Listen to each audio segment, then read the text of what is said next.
Estamos aqui na comunidade do Tauiri, na cidade de Itupiranga, reunido com diversas lideranças de comunidades tradicionais, sobretudo da região do Praia Alta. E estamos debatendo a questão da derrocagem e da dragagem da região do Pedral do Lourenção. Um projeto que o governo federal está tocando, um dos mais importantes hoje do Brasil, porque atende a interesses empresariais, a interesses internacionais, para viabilizar a hidrovia do Araguaia-Tocantins. E um ponto em comum na fala de todas as lideranças: ninguém é contra o desenvolvimento, ninguém é contra que um projeto dessa natureza possa trazer desenvolvimento para a região. O que todos nós somos contra, sobretudo as lideranças, e nós estamos juntos, é que esses grandes projetos que se instalam na nossa região venham apenas para atender aos interesses dos grandes empresários, sobretudo empresários de outros países, e não levem em consideração os interesses da comunidade que aqui reside há décadas. Então somos sim favoráveis ao projeto, as lideranças todas estão de braços dados, desde que o IBAMA não passe por cima das lideranças, não passe por cima das comunidades, se reúna com as comunidades para debater os interesses. Como é que vai ficar, por exemplo, o problema da pesca? De que maneira é possível mitigar isso, já que a produção pesqueira tende a diminuir? É possível implantar milhares de tanques peixes, por exemplo, na região, na parte de terra? É possível? É possível incentivar a agricultura familiar? Quais são os projetos que esses grandes empreendimentos podem trazer para melhorar a qualidade de vida dos verdadeiros donos desta riqueza? É isto que está em debate, e a Click News vai estar ligada, acompanhando. Em breve teremos uma grande mobilização das comunidades para impedir que o IBAMA faça de cima para baixo a aprovação deste projeto, para que ele seja construído de baixo para cima, como deve ser qualquer empreendimento que mexa com a vida das pessoas. Então a Click News estará acompanhando, e nos próximos dias haverá aqui uma grande mobilização para tornar este projeto viável, levando em consideração os interesses da comunidade e da nossa região.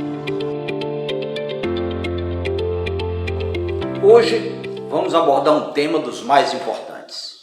Meu amigo Tadeu, lá do Novo Planalto, me perguntou por que o Pará, que é uma potência, um país rico, com grandes jazidas, com uma área imensa, o solo fértil, por que não é um dos estados mais desenvolvidos da nação? E as explicações são as mais variadas. Algumas delas nós podemos abordar aqui hoje. Veja só, nós temos uma grande riqueza, que é a riqueza mineral.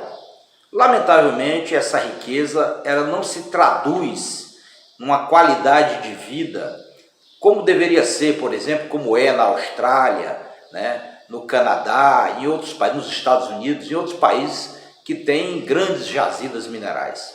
Porque, infelizmente, a legislação, a forma como a exploração se dá aqui no Brasil, ela não beneficia estados que estão na periferia, estados produtores, como é o caso do Pará. Em primeiro lugar, porque nós temos uma lei chamada Lei Candi, veja só a ironia, uma lei que trata de mineração, que foi elaborada por um deputado paulista, o Antônio Candi, na época do governo do Fernando Henrique Cardoso, para atender os interesses lá de São Paulo, os interesses do governo central, que é controlado majoritariamente por políticos paulistas. O que é que diz essa lei? Que a exportação de minério, né, sobretudo minério de ferro, não se traduz em arrecadação de ICMS, do principal imposto que o Estado tem, né? Ou seja, a Vale, que é, por exemplo, a maior exportadora de minério do Brasil, uma das maiores do mundo, ela exporta hoje quase a metade da sua produção, um pouco mais até do que a metade. O minério é retirado aqui no Pará, já não é mais Minas Gerais, a principal fonte de produção da Vale.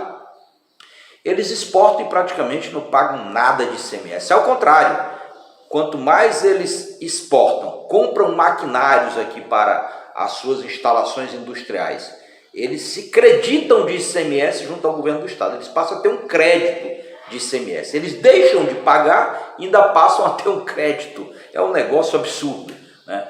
Essa lei, ela desde quando foi criada lá no governo Fernando Henrique, ela previa a instituição de um fundo de compensação, né? Já que o Estado não recebe o ICMS e o minério é exportado, ele traz bilhões de dólares para o governo federal, né? Que apesar da Vale ser hoje uma empresa privada, mas ela recebe em reais.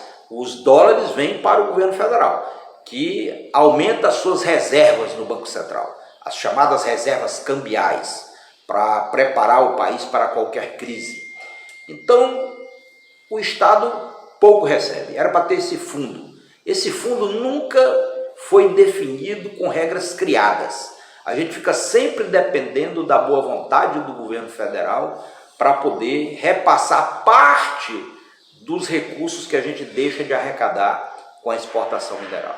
Esse é um primeiro e grave problema que já sangrou o estado do Pará em bilhões e bilhões de reais nas últimas décadas.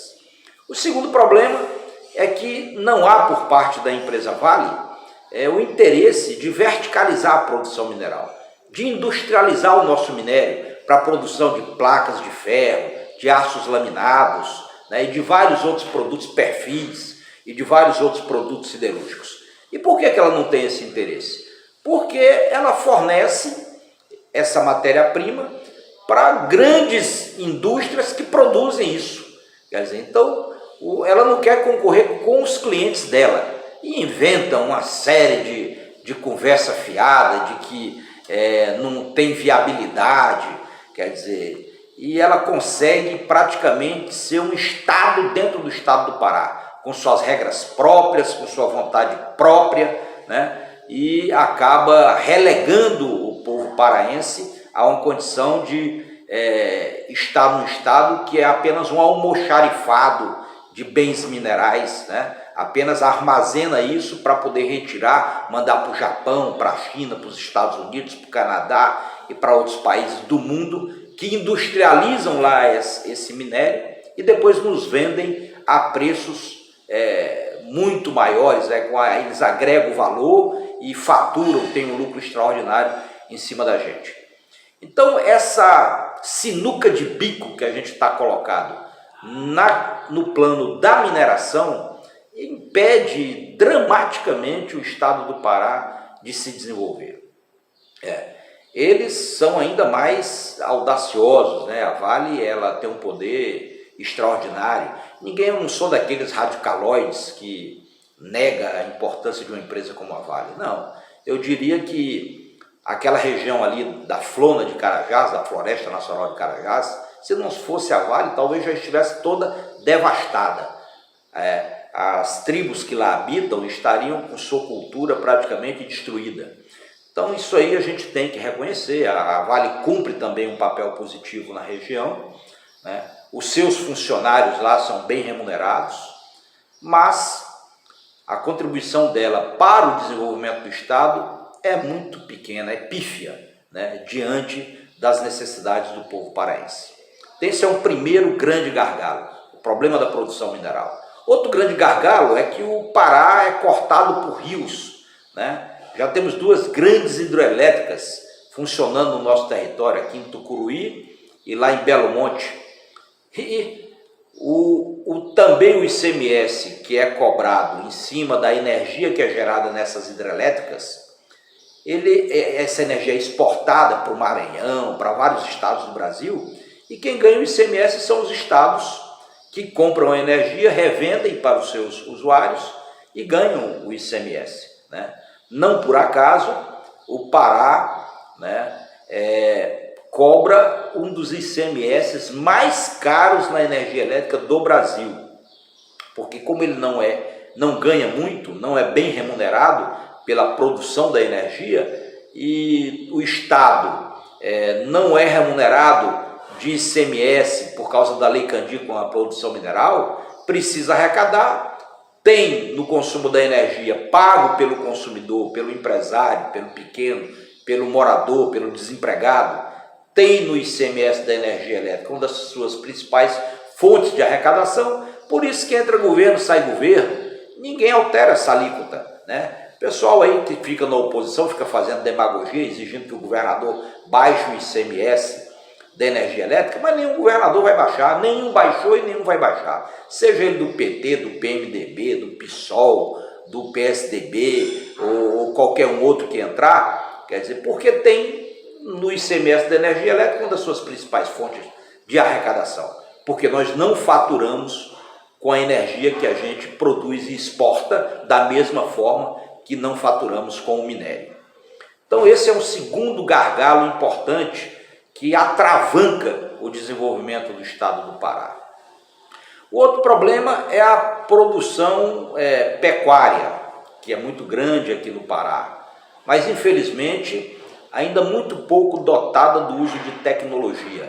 A nossa exploração nessa área, os nossos rebanhos, eles têm a chamada pecuária extensiva, que usa grandes áreas de terra para poder colocar o gado para pastar, enquanto nos países mais desenvolvidos com uso de tecnologia, pecuária intensiva, com áreas cada vez menores, o custo vai diminuindo, o gado vai ficando com um peso maior para poder ser abatido, e também da mesma forma não há um incentivo para que a gente possa verticalizar a produção do nosso rebanho bovino. No máximo a gente consegue chegar nos frigoríficos, mas nós não temos indústria de calçado, de cinto, de bolsas, de fertilizantes e uma série de outros subprodutos que a cadeia do boi proporciona. E evidentemente que à medida que você verticaliza a produção, que você agrega valor, colocando mão de obra qualificada em cima daquele produto, você vai vender aquele produto por um valor maior, vai faturar mais, a lucratividade aumenta, a geração de emprego aumenta. Então esse é um terceiro grande problema. O quarto grande problema são os grandes projetos instalados aqui na nossa região e no nosso estado. São projetos quase sempre que levam em consideração os interesses dos grandes investidores e não levam em consideração os interesses da sociedade. O exemplo da Vale é o mais emblemático deles. Eu lembro que quando fizeram a Vila de Carajás, as autoridades, o vereador e o prefeito, para poder entrar na Vila de Carajás, tinham que pedir autorização para a Vale. Quer dizer, dentro do território de Paraupebas, um verdadeiro assinte. Ainda bem que com a luta da sociedade isso se alterou para melhor. A carne que eles consumiam lá vinha de avião de Belo Horizonte. Quer dizer, então é uma concepção de grandes projetos afastado da sociedade local. A mesma coisa foi na Vila da Eletronorte, ali em Tucuruí, onde construiu-se uma vila apartada da sociedade de Tucuruí, com condições excepcionais, com cancela, com porteira, são enclaves dentro do nosso território. Agora nós estamos discutindo aí a questão da derrocagem e da dragagem da hidrovia do Araguaia-Tocantins, ali na área do Pedrão do Lourenção, até a Ilha do Bogéa, e a parte da dragagem subindo até Marabá. E de novo um debate que está sendo feito com muito pouca participação da sociedade. Audiências feitas em cima da hora, sem muita mobilização da sociedade. As comunidades ribeirinhas, nós temos 19 comunidades ribeirinhas ali naquela região da Ilha do Bogé, do Pedral do Lourenção, e os interesses deles não são verdadeiramente debatidos. Eles estão preocupados, como a soja está avançando muito aqui na nossa região, sobretudo na região de Santana do Araguaia, de Tailândia, de Rondon do Pará, de Paragominas, e essa fronteira agrícola que antes era lá na região centro-oeste está se expandindo aqui para o norte, sobretudo para o Pará. Eles precisam exportar essa produção de soja a preço mais barato e o melhor modal de transporte é o transporte hidroviário. Por isso que agora estão com interesse de viabilizar a hidrovia do Araguaia-Tocantins. Mas eu pergunto, e os interesses das comunidades ribeirinhas que habitam há décadas essa região? Os peixes, por exemplo, nós sabemos que ali eles vivem basicamente do peixe, do pescado, inclusive para exportar. Com a implantação da hidrovia, essa produção do pescado vai continuar em grande qualidade? É muito provável que não. teremos explosões de rochas, de grandes pedrais, onde os peixes se escondem para acasalar. Quer dizer, então, essa natureza, né, vai ser profundamente alterada. E o que está sendo feito para debater os interesses desta comunidade, do povo da região? Quer dizer, muito pouco tem avançado esse debate. Apesar da Universidade Federal, da Unifespa, da UFOPA, do Museu Emílio Guild, da UFPA estarem dando apoio para as comunidades ribeirinhas, mas é preciso que o plano de mitigação, né, o plano de compensação, seja um plano que leve em consideração os interesses da comunidade. Somos contra a hidrovia? Evidente que não. Evidente que somos a favor de se melhorar todos os modais de transporte para produzir, para gerar desenvolvimento e com isso gerar emprego. Mas tem que acabar essa ladainha do desenvolvimento que só leva em consideração os interesses das grandes empresas, os interesses dos poderosos. Ora, hoje em dia nós sabemos que é possível incentivar a piscicultura a partir de tanques dentro da parte terrestre, né, digamos assim, do município. Então, por que não fazer um plano de compensação com milhares de tanques para a produção de pescado e com estímulo, com financiamento para que os pequenos produtores, os pescadores, possam se organizar e possam ter condições de produzir. São debates como esses que nós precisamos realizar, né? Enquanto isso não ocorre, quer dizer, o Pará vai sendo passado para trás, né?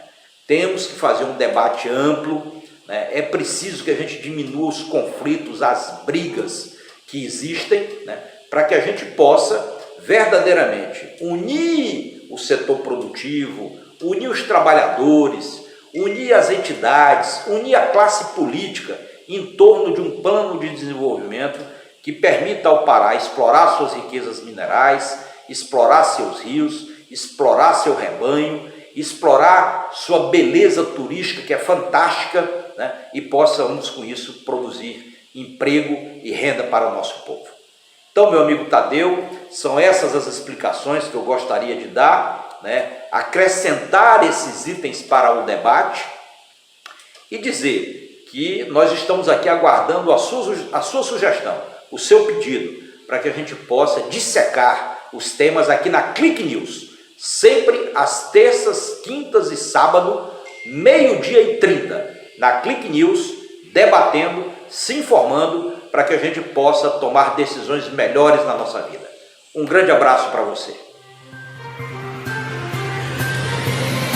Rádio Clique News, um passo à frente da informação, na rede, no ato.